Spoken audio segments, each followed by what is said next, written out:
Jangan membuat masalah kecil jadi masalah besar. Oleh Richard Carlson, Ph.D. dan Christine Carlson.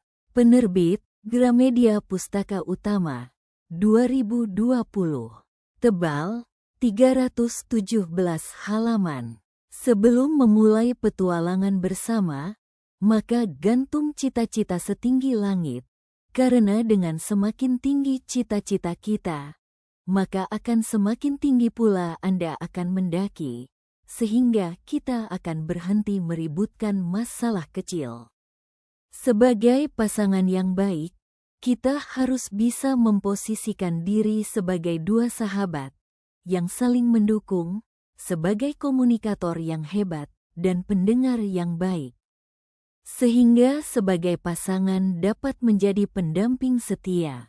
Cara terbaik menghargai arti persahabatan tersebut akan dapat mempertahankan hubungan yang sehat. Setiap orang yang berselingkuh atau menemukan cinta baru, tidak ada orang yang bisa puas dalam waktu lama. Untuk itu buang pikiran untuk membanding-bandingkan apa yang kita miliki dengan fantasi mengenai sesuatu atau seseorang yang lain, maka kita akan kecewa dan frustasi. Maka karena itu, rumput di halaman tetangga tidak selalu lebih hijau. Kritik itu seperti hujan, dan kita tahu bahwa hujan pasti akan turun. Namun kita tahu kapan pastinya hujan akan turun, dan dalam situasi seperti apa. Kita cukup membuka payung agar tidak basah karena kehujanan. Buku Jangan Membuat Masalah Kecil Jadi Masalah Besar adalah panduan sederhana namun mendalam tentang bagaimana menghadapi kehidupan yang seringkali terasa rumit dan menekan. Richard dan Christine Carlson mengajak pembaca untuk tidak terjebak dalam hal-hal remeh yang sebetulnya tidak pantas menguras energi, waktu, dan kebahagiaan kita. Melalui serangkaian refleksi dan kisah nyata, buku ini mengajarkan bahwa sumber stres terbesar dalam hidup seringkali bukan berasal dari situasi besar, melainkan dari cara kita bereaksi terhadap hal-hal kecil. Misalnya, kemacetan, rekan kerja yang menyebalkan, kesalahan kecil pasangan, atau hal-hal sepele yang sering diperbesar oleh pikiran kita sendiri.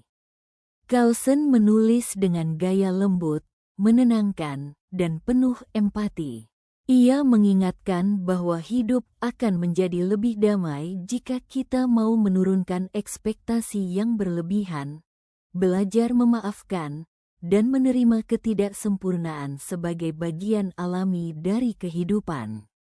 Christine, sang istri, kemudian melanjutkan filosofi ini dengan menambahkan pandangan yang lebih reflektif dan spiritual setelah kepergian Richard, menjadikan buku ini sebagai warisan kebijaksanaan keluarga Carlson tentang kehidupan yang penuh kasih dan ketenangan batin. Beberapa gagasan utama yang disampaikan antara lain: berhenti bereaksi berlebihan. Tidak semua hal layak menjadi sumber kekesalan. Fokus pada apa yang benar-benar penting. Jangan biarkan hal-hal kecil mengalihkan perhatian dari kebahagiaan sejati. Latih kesabaran dan empati. Setiap orang menghadapi perjuangan masing-masing. Belajar melepaskan dan menerima. Kedamaian datang dari kemampuan untuk tidak selalu ingin mengontrol segalanya. Nikmati momen kecil dalam hidup. Kebahagiaan bukan hasil pencapaian besar, tapi sering muncul dari hal-hal sederhana. Carlson percaya bahwa dengan mengubah cara berpikir dan memperlambat reaksi emosional, seseorang bisa menemukan kedamaian bahkan di tengah kekacauan dunia modern. Jangan membuat masalah kecil jadi masalah besar bukan sekadar buku motivasi, tetapi panduan hidup yang menuntun kita untuk menjadi pribadi yang lebih sabar, rendah hati, dan damai. Melalui bahasa yang sederhana dan penuh kasih, Richard dan Christine Carlson mengingatkan bahwa hidup tidak selalu harus sempurna. Yang penting adalah bagaimana kita menanggapinya. Buku ini sangat cocok bagi siapapun yang sering merasa terbebani oleh stres, mudah tersinggung, atau kehilangan ketenangan dalam rutinitas sehari-hari. Pesannya jelas. Jangan biarkan hal kecil mencuri kebahagiaan besar dalam hidupmu.